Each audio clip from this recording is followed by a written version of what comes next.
Tiyo, dating sikat ka lang sa Pinamalayan, sa buong Rizal Mindoro, sabi nga sa mga pagtatari.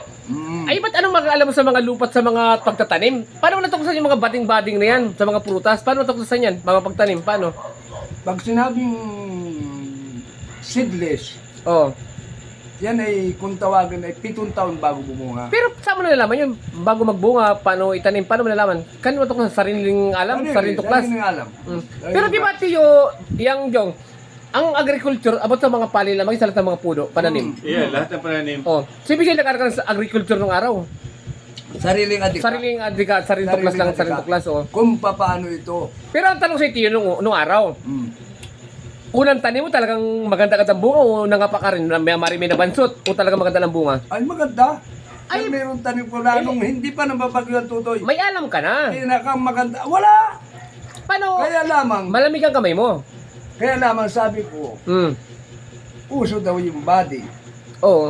Uso ang body nga daw lang. Tiyo, kasikatan sa labog sa matungo yan. Daw lang, hindi ako nakakakita pa kung anong klase ng pagkabating. Sabi ko, uso daw ang bading. Ano kaya, paano ang klase ng bading? Sampula natin ito. Sumubo ka.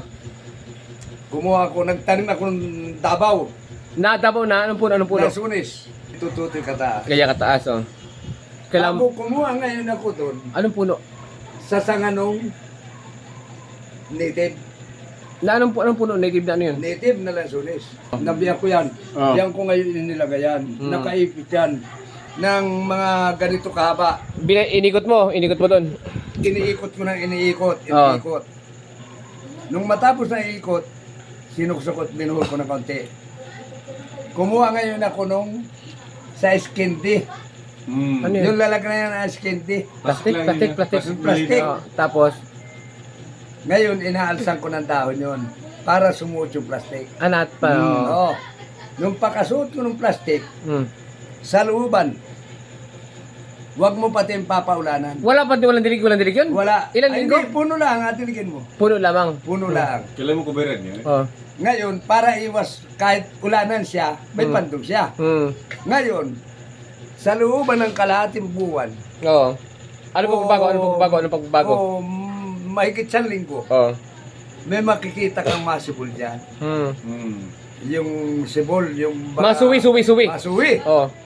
Ngayon makikita mo, pag ganito na kalaki ang dahon niya, Oo. yung dahon niya, Oo. may naglabasa na. Yung dahon niya ay ganito kalaki sa kuko, tanggalin mo na ang suwi. Pwede yung ibukod yun. Tanggalin mo na yung taklob. Tanggalin na. Oo. Buhay na yun. Buhay na yun, na siya maulanan. Pero ano magbunga nun? Ngayon, Oo. di maganda na siya, mayabong na siya, ayos na. Yung plastic, kita mo daol na, nagdikit na. Oo. Dumikit na yung dinikit mo, Tanggalin na. tanggalin mo na yun. Tanggalin siya talaga. Tanggalin, no. Tuloy-tuloy na yun. Pagkanta ngayon ay yung puno niya ay hiram sa Davao na idinugtong mo naman sa Magiging lasa niya maghahalo na. Ay hindi, kung ano yung dinugtong mo, yun ang mabunga dun. Parang ano lang siya. Oh. Hiniram mo lang yung puno niya para para magkaroon ka ng Ganyan, no. agalagyan. Parang napabilisan. Oo, para ibig sabihin ay para madali siyang bumunga. Hindi yung ganong katagal na 7 taon. Pero Sa magaling, looban ng 4, pwede siyang bumunga. magaling mag-body talaga. Oh. Ito yun. Kasi may tawag yung durin yan.